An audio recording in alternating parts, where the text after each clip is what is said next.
Hello and welcome to Legal Thinking with myself, Ed Wootton, and my co-host, Liam Pape. Hello.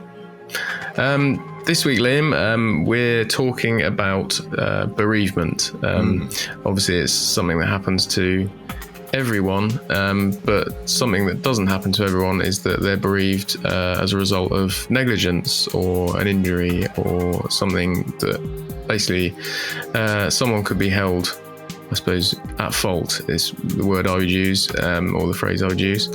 And in those cases, sometimes our teams, our negligence teams, basically help those people through the legal process of, seeking financial compensation when that kind of thing has happened. But obviously, there's a whole lot of different things and that can come up, feelings. Obviously, in a stressful time, as an emotional time during bereavement, that we wanted to kind of talk about. So we got Ali Cloak, who's a specialist in inquests and fatal claims, and she spoke to Nikki di Taranto, who's a consultant psychiatrist, they had a really in-depth conversation about this very tricky topic. Indeed. So this podcast is, of course, called Legal Thinking. But in this conversation, I think some of the most interesting elements that were spoken about were actually the emotional part of making a claim and kind of the thought process that claimants go through before making it and deciding whether they want to. What Nikki does a really good job of here is kind of going into the ins and outs of the way people feel before they make a claim and during the claim. And Ali does a fantastic job of explaining the claim process, but also kind of the emotional intelligence which is needed by lawyers to conduct that as well. So let's roll the tape, as it were. Yeah, I guess. Sorry, just to introduce you, Nikki. As a psychiatrist, what are the issues that kind of come up in the course of a claim that people need to work through? I think normal grief and beyond that kind of thing. Well, just on the issue first of sort of the effects on the individual of bringing a claim, whether it's in a situation of bereavement or whether it's something else, some other traumatic or unpleasant event in your life, it's definitely very double-edged in that the experience of bringing the claim can be very distressing for an individual. They have to obviously relive traumatic experiences, and the big factor of being told often by the experts who are giving reports in the case that, this could have been prevented, whatever it was that happened. In all personal injury cases, that's going to be a factor, because obviously if you're taking your case forward, you're being told something could have been done differently. And that can be very distressing and can actually trigger, mental health issues in the person. It's a big factor, and it's something which sometimes actually quite perturbs me, that I'm often, when I'm interviewing or examining a person in the context of a personal injury claim, I'm actually re-traumatizing them. And, that can be quite an ethical consideration as to how much you push them in terms of, obviously you have to ask them about what happened and take them through the traumatic event, whatever it was. And that is something, you have to sort of, I guess, use clinical judgment as to how far you push them in that, in order to try not to make things worse for them. But obviously it's important for them to be able to progress their claim as well. So that is a bit of an ethical factor in such cases. Yeah, absolutely. And in your experience, though, do you find that the process of getting the answers, even if it does demonstrate that things could have been done differently and the death was avoidable, do you think that it perhaps helps with prolonged grief to find out who was responsible and hold them to account? I think it's very individual, and it differs from case to case, because you also, of course, I'm usually meeting people once or twice in the course of their claim, and I don't get to see what happens to them later after the claim is finished and they get on with their lives, and hopefully sometimes with some therapy. But I think it's quite individual, because almost invariably people tell me, I'm not doing this for the compensation. I'm not doing this for the money. I'm doing it because I want justice. I'm doing it because I want this never to happen to somebody else. I'm doing it because the organization that let me down needs to change. And I think people, if they are successful in litigation, probably do find then that they can, a lot of people find that they can move on if they get, the answer and so on. And of course, although people say they're not in it for the money, of course, money can help with things like getting therapy, which is incredibly difficult to do on the NHS, but, you can then pay for decent quality therapy. So, I think it is individual, though, and I have seen people in personal injury claims who've been absolutely, their mental health has deteriorated terribly during the course of making the claim. So it's a double-edged sword.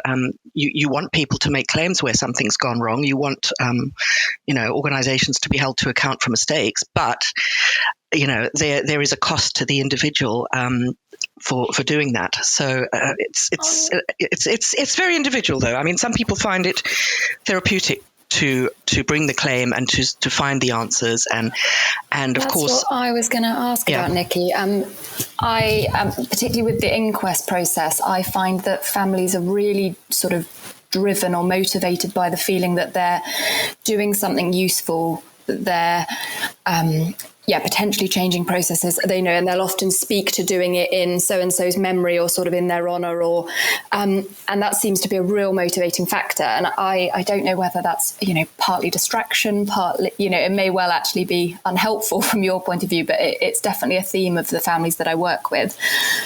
Yes, absolutely. I mean, practically every personal injury case I do, the people are saying, I want this not to happen to somebody else, and they have at least part of their motivation is exactly that they are doing it for a greater cause, not just for themselves and their family. And I think that does, for a lot of people, that does kind of offset the distress and actual, mental disorder that sometimes causes them, but not always. And I have seen people where it's actually been very damaging, and I have seen people where it's been extremely therapeutic. I mean, I think on the whole, people probably do find it helpful to their mental health in the end, but it's a difficult process to go through. But I mean, it's an important thing for society. It's not just about the individuals. It's about holding organizations to account, and people do find that helpful. Yeah.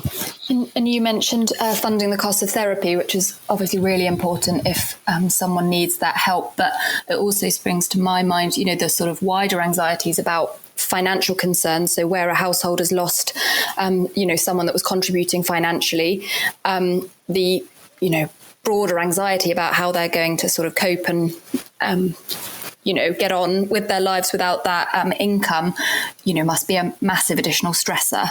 And so although it can take a while before a claim results in a settlement, but that in itself must bring alleviate a massive burden. Yes, I mean, of course, when people have actually, lost out financially through a personal injury, obviously, sort of having the means to get on with your life is going to help their mental health in the longer term.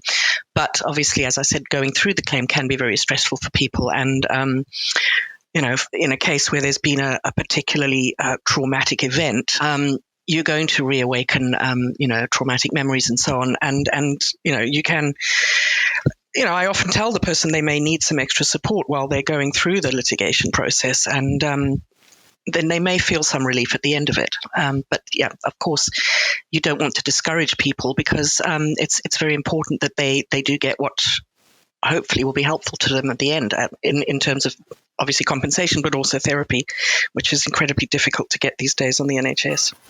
And I was going to ask what we can perhaps do to mitigate some of that harm along the way. It's important that people realize that you and me as the psychiatrist and everybody else involved, that that it's stressful and difficult for them, and that it's okay if they feel that it's it's very overwhelming and very difficult, and that's normal. Sometimes people feel guilty that they are finding it overwhelming. They're finding it very difficult to to go forward with the litigation, and you see people who, they take the solicitor's letters, and they tell me about, they can't open the solicitor's letter, they won't open the email for a while, and they'll find it very difficult. And it's important to normalize that and explain to people that what they're going through is completely normal. And I find if I'm examining somebody and I find they actually are suffering from an actual mental disorder, be it a prolonged grief reaction, be it post-traumatic stress disorder, be it other kinds of, mental health issues, that you actually point that out to them, and that is normal, that is, that they are actually suffering from something that is identifiable, and that they might want to seek, if they're not already seeking help, that they might want to seek help for that. To sort of, to normalize it, to make them realize that this is a normal reaction. If you've been traumatized, or if you've lost something, or if something bad has happened to you and you are now suffering from mental health issues as a result, or partly as a result of that is a perfectly normal thing, and that there are names for these conditions. We have treatments for these conditions, and that also, that if they were to seek treatment, even during the course of the litigation, that is not going to damage their claim at all, because people sometimes worry that they should wait until the claim's finished before they seek treatment, and it's very important that people are supported while they are going through the process, especially as it often takes a long time. And people's mental health does suffer. So definitely to normalize it, to explain to them that this is something, I'll often say this is, what you're going through is something I see a lot in people who are bringing claims about traumatic events. And, there's a name for this. It's post-traumatic stress disorder, or it is a bereavement reaction, or whatever I, consider it to be. And the treatment will be, and explain to them what treatment is available. And even if they can't get the treatment immediately, for example, if they're on an NHS waiting list and, they're not going to get it within the next couple of months, and they aren't, and there's not going to be an interim payment for a while or whatever, so they're not going to get it, to explain that at some point in the future, treatment is going to alleviate your distress to a degree. So that's very important to give people hope as well. I was just thinking in terms of some of the practical steps that I always sort of try to bear in mind, because I think, as Nikki said, it's so individual specific, and there'll be some clients who call me up as soon as I've got in touch with them and they want to discuss it for a while and go through every sort of question, every detail. And then I have, at the opposite end of the spectrum, clients who I know they won't want to open my email for a long time, and I'll sort of I'll give them a heads up in the email as to sort of whether they need to read it soon or not, so they can, decide when they feel most comfortable to try and, read whatever it is. Or perhaps if it's disclosure in the inquest, it can sometimes be a really large amount of documents with really difficult content in it. And so I think tailoring it to the specific person is something I definitely try to do, just to bear in mind their preferences on how they try to process it, particularly when you're sending out documents that you think are going to be difficult for them to grapple with. Yeah, so it's definitely something you guys take into account. Yeah, and I think some people want to be really heavily involved and want to sort of understand all the detail intricately, and then other people really want to take a bit of a back seat, and they sort of see it that they've brought you in so they don't have to deal with so much of the burden.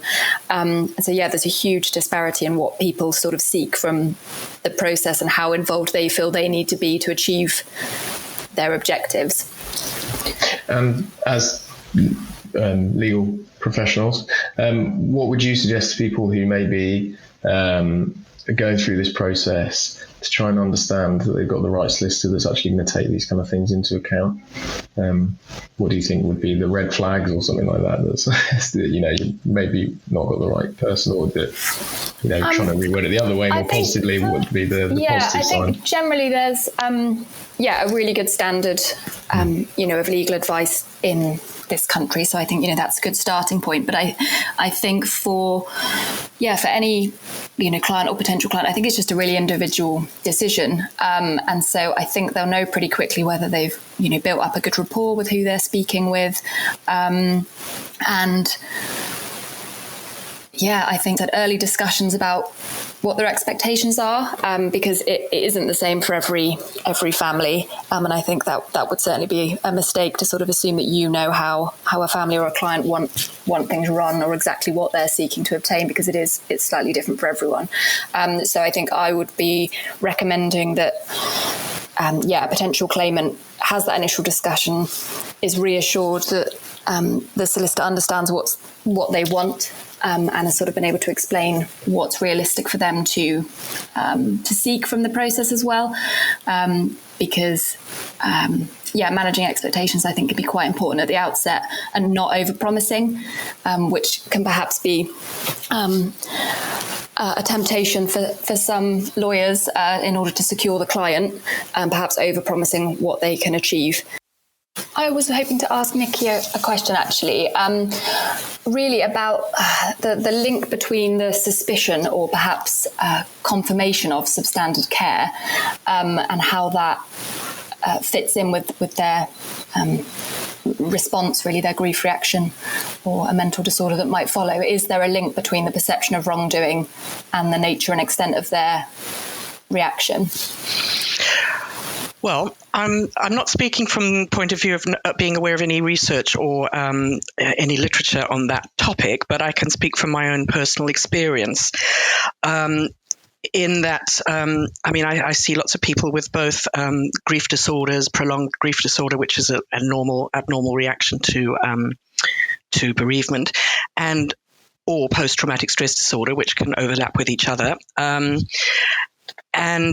from my experience, I think that definitely and what people tell me when I interview them, as you say, the suspicion or sometimes the absolute knowledge that there was a mistake, that there was substandard care or that something went wrong, can definitely worsen the distress and increase symptoms of the mental disorder. And, as we were saying earlier, sometimes putting things right, as in this being identified in the inquest, being acknowledged by the defendant, being acknowledged in a settlement, that can actually be very therapeutic for the person. Usually I come into cases when the inquest has already happened, in most cases, and people will point to the findings at the inquest as being distressing, if it's been found, if the coroner, for example, thinks and points out to mistakes. But people usually know, they already know that something's gone wrong. They don't just suspect it, they know. And to have it actually acknowledged by the coroner, and then to potentially have it acknowledged in litigation, from my experience, is helpful to people. As I say, I don't get to see people in the long term, so I will see them during the course of the litigation. I don't then usually find out what happened to them, years down the line. So I'm not speaking from knowing what happened to people afterwards, but in the course of the litigation, if we've got an inquest which finds, points to wrong care, and then if we've got, for example, an acknowledgement of liability from the defendant, or even an apology sometimes from defendants during the course of the litigation, so when I'm still involved, my experience is that people will tell me that was incredibly helpful to them. It makes them sad, obviously, and people will be, but an acknowledgement that should not have happened is going to help her mental health, in my experience. Yes, absolutely. And that ties in with the duty of candor to some extent as well, in that, I often hear from families that the primary motivation for them getting in touch with a lawyer is that they feel like they haven't been spoken to honestly or candidly about what happened, and where they have perhaps been told by a member of staff, or have sort of reached their own conclusion that something's gone wrong, but they feel as if it's being obscured by the people at the hospital or the treatment provider. And I think, they often say, look, I wouldn't have wanted to get lawyers involved, but they haven't been honest. And I think, people can be surprisingly understanding when they're just given a sort of straight explanation about what happened. So I think we have a really high level of fondness for the NHS in England and Wales, and people definitely experience a sense of guilt actually pursuing a claim, and they often ask sort of whether they should be doing it, and it's something that people really grapple with, and many of them will say, look, if we had just received a clear answer at the outset, we definitely wouldn't have done this, but this has turned out to be the only way that we felt we could investigate it. I'm conscious we're obviously at we sort of hope the tail end of the most intense period of the COVID pandemic, but I'm aware that's had an impact in many ways on people who are grieving. And I was just interested in Nikki's thoughts really on sort of the realities of that and how that's impacted people, I suppose, both in terms of them specifically and practical things like not being able to see other loved ones or not being able to do their hobbies as normal, but also in terms of access to perhaps psychiatric assessment and therapies. Yeah, I've just started seeing, I'd say, just starting to come through now for me, cases which are in way or another pandemic related, either because of care that couldn't be given because of, the stress on the NHS, or cases directly related to COVID itself. So there is an impact, and some of the impact is in terms of litigation, I think, is probably related to what you were saying earlier about the way that people feel very protective towards the NHS and therefore feel guilty about litigating against hospitals and NHS bodies, and probably more so in the pandemic. People, they felt they were told protect the NHS, and now, obviously people do feel guilt at taking action against NHS organisations. So I think that's something which people have to work through in their claims. In terms of access to therapy, it's a dire situation. It really is. I mean, it was bad before the pandemic. Access to therapy and decent quality psychotherapy on the NHS, and it's just much worse now. It's something which I'm hearing from people. I've been on the waiting list since March 2020 for some CBT, and they haven't got back to me. The whole mental health system is struggling massively in the NHS. It's been underfunded for years, and that's obviously a political point. But the pandemic has made things worse, and people are not getting therapies in time when they need it. Whether it's for bereavement or whether it's for PTSD or whether it's for anything else, really. And when they do get therapy, it's often not necessarily enough.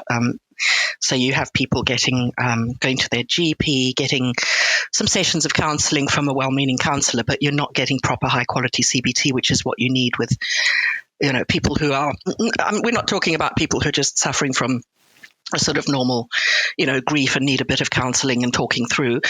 With the kind of cases we're talking about here, that the kind of people who are going to end up in litigation, you're talking about people who actually have a severe mental disorder. They're suffering from a disorder which is diagnosed and identifiable and which is susceptible to treatment. And it is important. Obviously, it's important with litigation because you're looking for a diagnosis, but it's also important in treatment to understand that obviously grief and bereavement is a normal part of life. It's everybody experiences it. It's if people have heard of sort of the supposedly normal stages of bereavement, denial, anger, bargaining, depression, and acceptance. It's something which people know about, and you might need counselling. I mean, traditionally, obviously, you turn to your family at times of bereavement, but sometimes people find it helpful to have some counselling. But that's a very different thing from the development of an actual mental disorder as a result of a death. And it's about 1 in 10 people who will develop a reaction, a mental disorder as a result of bereavement. And there's a number of different disorders which you can develop. The specific one to bereavement is called prolonged grief disorder, and that is where basically you've got you're grieving and you've lost somebody. You are you have all the reactions that you get when you're bereaved, but it goes on for longer than is normal for your society or your family or your culture, and it results in significant impairment. So it's not just that you're sad, you're bereaved, you're suffering from grief. Your life is actually being impaired, and usually you would say it goes on for more than 6 months, or if you are significantly impaired by grief, you can't function, you can't work, you're not looking after your children, whatever it is your role in life is, for more than 6 months. Then you're looking at a diagnosis of what's called prolonged grief disorder. It's a kind of a new diagnosis it's been talked about for ages, but the new ICD-11, which is the classification of diseases, the World Health Organization classification of diseases, it's for the first time it's been included in that. The ICD-11 came into force on the 1st of January this year.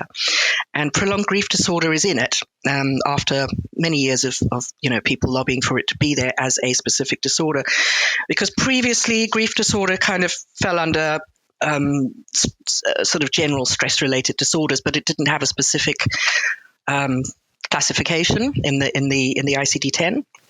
Now we've got prolonged grief disorder in the ICD-11.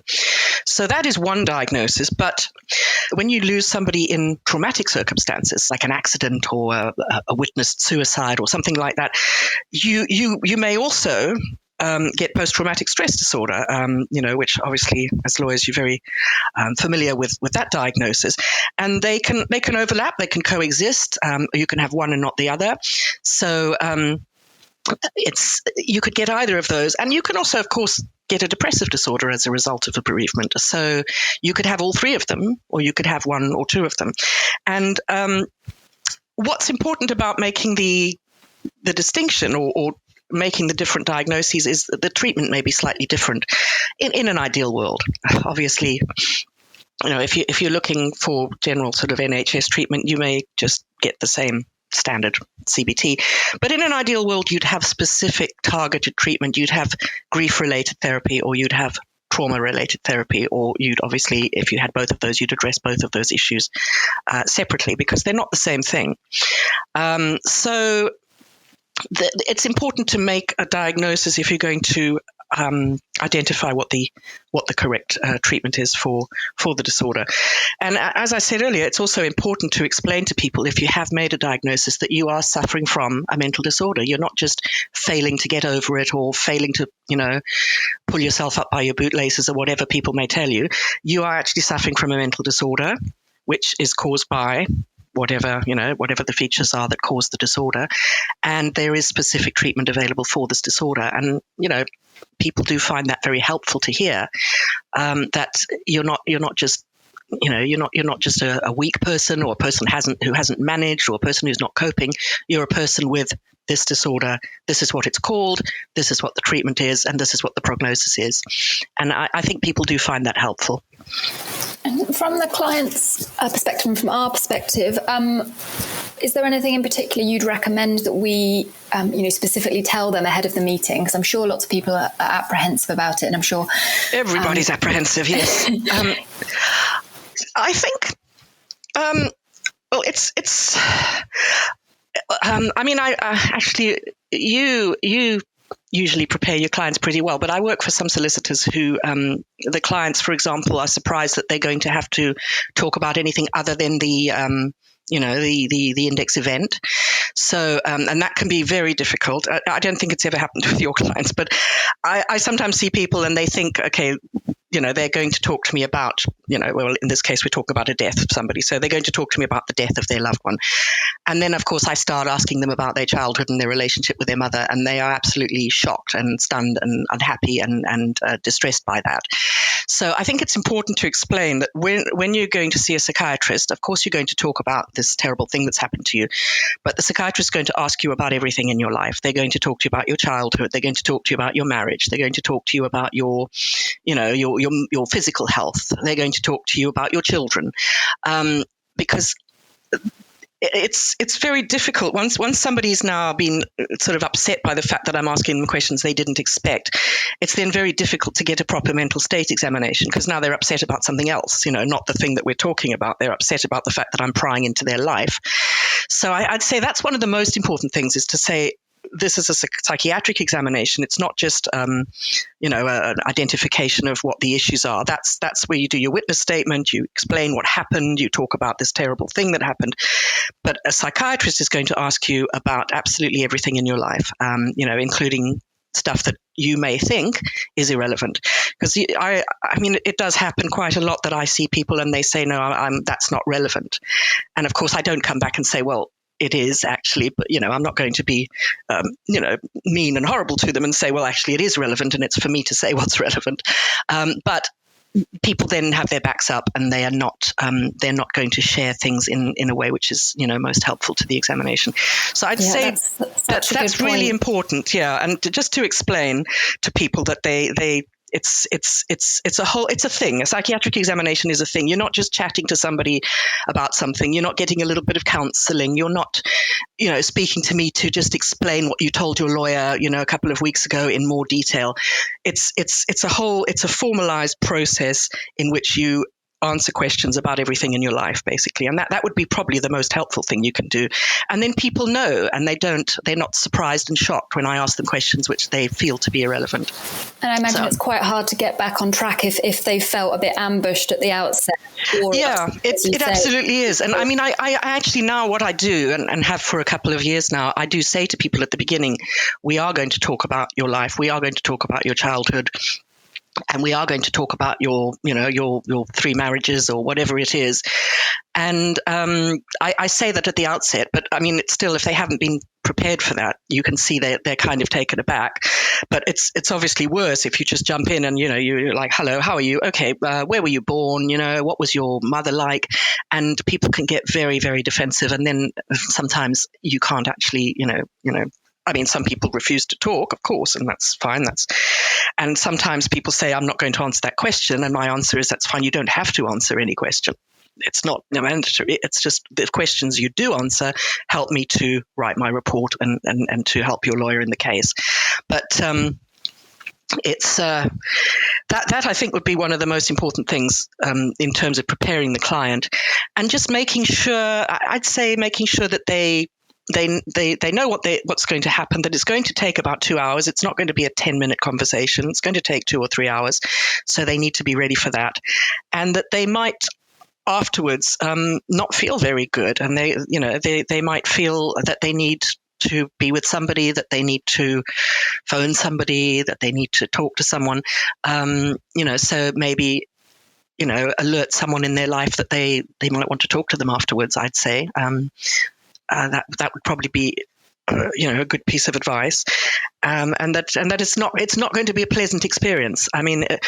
It's interesting. Some people actually do find it. I've had people say to me, this is the first time I've ever spoken about this awful thing that happened, and it's been really helpful. It's been therapeutic. It's been good to speak. Thank you so much for listening.